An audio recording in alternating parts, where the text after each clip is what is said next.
सबकी नज़रें इस वक्त जमीयत उलमा इस्लाम पर है कि मौलाना फजलुर रहमान की जमात क्या फ़ैसला करेगी, मौलाना किस तरफ जाएंगे।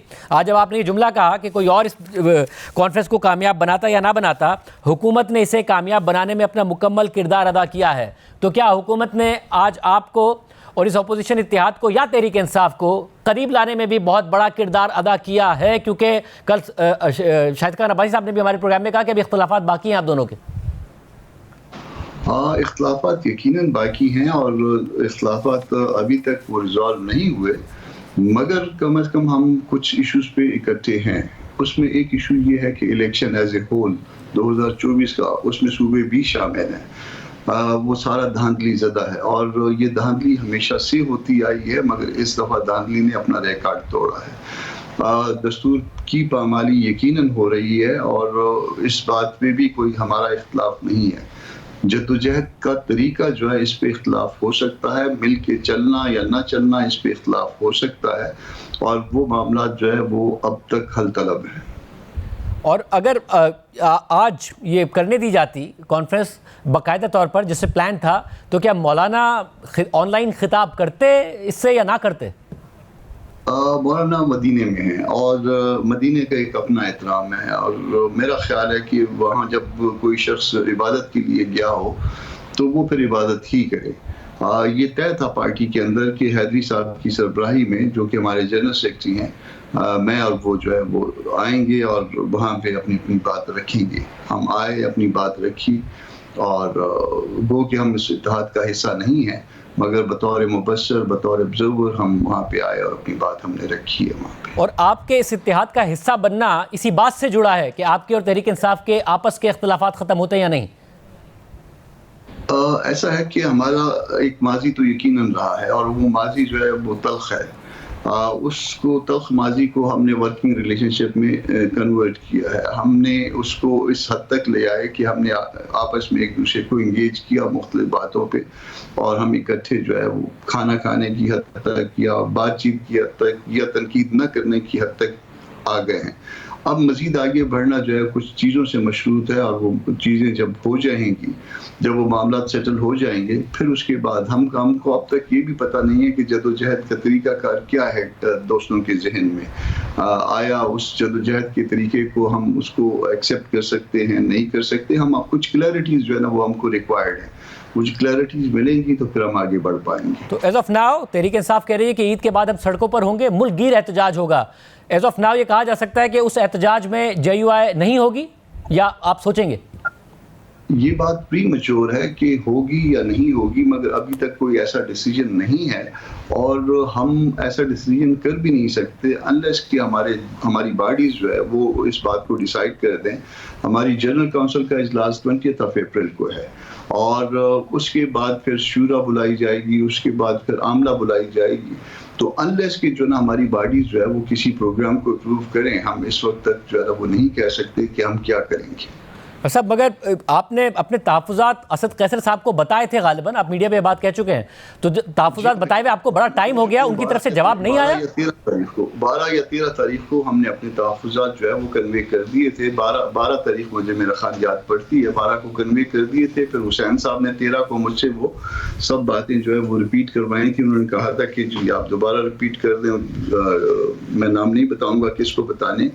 तो वो उसके बाद मैंने रिपीट भी दूसरे दिन कर दी थी, और फिर उसके बाद अभी तक कोई जवाब नहीं आया।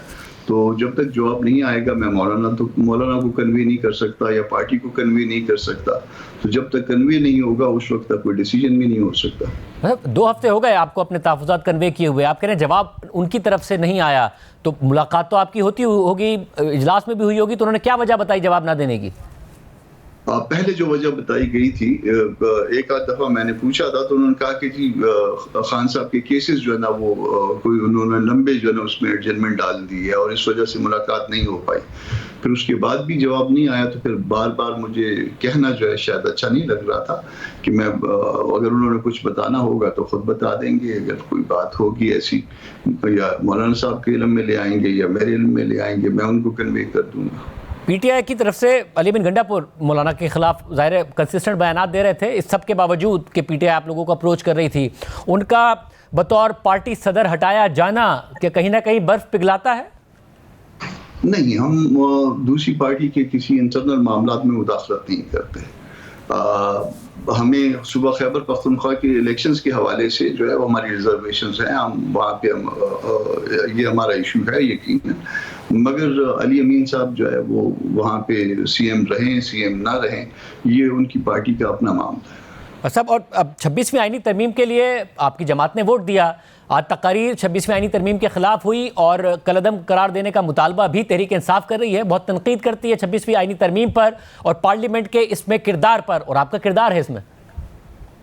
उसमें मेरी बाकी स्पीच का आपने बाकी हिस्सा जो है ना वो नहीं सुनाया या सुना नहीं, तो उसको सुन लीजिए। मैंने सारी बातें सामने रख दी हैं, बल्कि इससे और भी ज़्यादा बहुत सी बातें हैं। उसको फिर बैरिस्टर गोहर ने रिस्पॉन्ड भी किया है किसी तरह से, मगर मैं उनकी उन बातों से, बैरिस्टर गोहर साहब की उन बातों से इत्तफाक नहीं करता। इस बात के जो विटनेस हैं कि वो लास्ट मोमेंट तक जो है ना वो जो अमेंडमेंट्स होती रही, अटॉर्नी जनरल साहब से पूछा जा सकता है, क्योंकि अटॉर्नी जनरल भी उस दिन जो है सेनेट हाल में मौजूद थे, या आजम तारड़ साहब से पूछा जा सकता है। वो अमेंडमेंट्स आके लास्ट मोमेंट पे वर्बली जो है ना मैंने करवाई थी, और वो पीटीआई के कहने पे हुई थी। और पीटीआई ऑन बोर्ड थी कि हाँ इस सूरत में 26वीं आईनी तरमीम हमें मंजूर है? ये नहीं कहा जा सकता, मगर उन्होंने कहा कि ये जो हमें बताया गया है, जो हमें बताया गया था, जो आपने कन्वे किया था, देखिए इसमें जो है ना ये गड़बड़ है।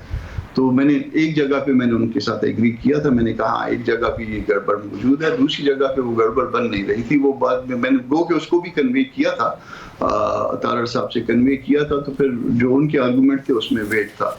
वो एक चीज़ जो है वो एक उसमें हमने ठीक करवाई थी उसमें। अच्छा, और आपने आज ये भी कहा तकरीर में कि हम ये नहीं चाहते कि जो हम पीडीएम के बना और उसके नतीजे में जो हमारी सीटें 16 से 8 हो गई, 2018 में 16 थी, 2024 में 8 हो गई। अब हम ये सूरत हाल नहीं चाहते हैं कि इस तरीके से कोई इत्तेहाद बने। मतलब मसला है कि आपके लिए चैलेंज ही है, आपका मुकाबला है पाकिस्तान तहरीक इंसाफ से खैबर पख्तूनख्वा में ज़्यादातर, और अगर इत्तेहाद आगे बढ़ता है वो हुकूमत को कमज़ोर करता है, तहरीक इंसाफ और पॉपुलर होती है, आपकी को पॉपुलैरिटी शायद उस हिसाब से ना मिले जिस हिसाब से तहरीक इंसाफ को मिलेगी, तो चैलेंज तो आपके लिए हमेशा रहेगा। चैलेंज हमारे लिए हमेशा रहेगा, और ये चैलेंज भी देखिए कि आप अगर 2024 से पहले चले जाएं या 2022 से पहले चले जाएं, तो उस वक्त भी शायद कोई भी पार्टी जो आज गवर्नमेंट में है शायद इस ताकत में नहीं थी कि कोई अपना कोई बड़ा प्रोसेशन भी कर सकती। ये JUI थी जो सड़कों पे आई, उसका वर्कर सड़कों पे आया और सारे मामलात को लीड करते हुए मामलात को इस स्टेज पर पहुंचाया गया। मगर जिस वक्त इलेक्शन का टाइम आया तो उस वक्त ये कहा गया कि मौलाना को उसकी साइज के अंदर रखा जाए। ये बात कन्वे भी हो गई थी हम तक, और ये जब कन्वे हो गया तो ज़ाहिर अफसोस भी होता है, मगर उस वक्त शायद मौलाना जो है ना उनको शायद इस बात के ऊपर इतना वो यकीन ना हो, मगर इलेक्शन के बाद नतीजा शायद इसी तरह से आया। जब आप कहते हैं कि ये कन्वे किया गया कि मौलाना को अपने साइज़ में रखा जाए, तो फिर आप यही इल्ज़ाम लगा रहे हैं कि मौलाना को साइज़ में रखने के लिए खैबर पख्तूनख्वा में तहरीक इंसाफ को लैंडस्लाइड विक्ट्री दिलाई गई। यकीनन इसमें कुछ शायद हम ये समझते हैं कि इसमें इंतज़ाम जो था, उस इंतज़ाम में मौलाना साहब जो है वो शायद उसमें कहीं पे फिट नहीं आ रहे थे, तो उस इंतज़ाम पर जो किया गया था उसकी वजह से जो है मौलाना को इस तरह से उनका साइज काटा गया। अच्छा, फिर ये मसला कैसे हल होगा? तहरीक इंसाफ ज़ाहिर ये बात मानेगी नहीं कि इस्टेब्लिशमेंट ने, इदारों ने मौलाना को लिमिट में रखने के लिए तहरीक इंसाफ को फ़ायदा पहुंचाया। उनकी तो अपनी एक अलग चार्जशीट है इस्टेब्लिशमेंट के खिलाफ। कैसे ये फासला दूर होगा आप दोनों के दरमियान? हमने उनकी एक तजवीज़ दी थी कि हमारी बात जो है वो दुरुस्त भी हो सकती है। बड़े शुरू में इनिशियल स्टेज पे हमने तजवीज़ दी थी, मैंने खुद दी थी, और इनिशियली जो है ना वो एग्री भी कर रहे थे। हमने कहा था कि आप कह दें कि हम खैबर पख्तूनख्वा में हम ऑडिट करवाने के लिए तैयार हैं, और एक प्रेशर भी बिल्ड हो जाएगा। आप जो है वो चीफ इलेक्शन कमिश्नर को और अपने chief justice Peshawar high court के चीफ जस्टिस को एक खत लिख दीजिए और कहिए कि जी मैं ऑडिट जो है एक सर्टेन परसेंटेज के हिसाब से मैं ऑडिट करवाने के लिए तैयार हूँ, और हम इस तरह से बाकी मुल्क में भी एक प्रेशर बिल्ड कर सकेंगे। इनिशियली तो उन्होंने एग्री किया था, मगर बाद में उन्होंने कहा कि हम तैयार तो हैं, मगर जब पूरे मुल्क में होगा। तो वो जब पूरे मुल्क में होगा तो फिर वो इसी तरह से मामला चल रहा है। यानी आप कह रहे हैं तहरीक इंसाफ ये पहल कर सकती थी कि जी हम अपने तई खैबर पख्तूनख्वा के लिए तैयार हैं। इनिशियली वो माने भी, फिर उन्होंने कहा नहीं पूरे मुल्क में एक साथ होगा। ये मीडिया पे इस तरह से जो दोस्त आते थे और हम इकट्ठे बैठे होते थे तो वो उसमें एग्री करते थे, आप पुराने क्लिप्स निकालेंगे तो वो आपको भी मिल जाएंगे। मगर उसके बाद फिर जो है ना वो अल्टीमेटली ये बात तब्दील हो गई, उस बात के साथ मशरूत हो गई कि पूरे मुल्क में होगा तो फिर करेंगे।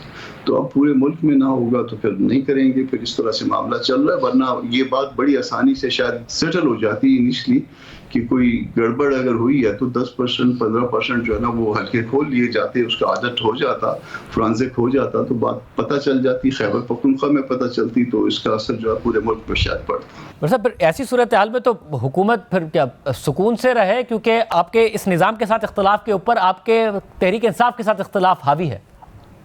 वो हम अपनी जदोजहद करेंगे। हमारा आप ये देखेंगे कि अप्रैल के महीने में हम शायद जो है ना वो ज़्यादा जो है ना एक्टिव हो जाएंगे पॉलिटिक्स में 20 अप्रैल के बाद। और अकेले या इत्तेहाद की सूरत में? ये अभी जो फैसला होना बाकी है, मगर 20 अप्रैल के बाद ज़्यादा एक्टिव किरदार, ज़्यादा बेहतर किरदार अदा कर पाएंगे। और वो किरदार हुकूमत को घर भेजने के लिए ही होगा? जी, हुकूमत के अगेंस्ट होगा। हम हुकूमत के साथ कभी भी नहीं जाना चाह रहे। किसी के अगर जहन में ये है कि हम हुकूमत के साथ जाएंगे तो ये कभी भी नहीं होगा।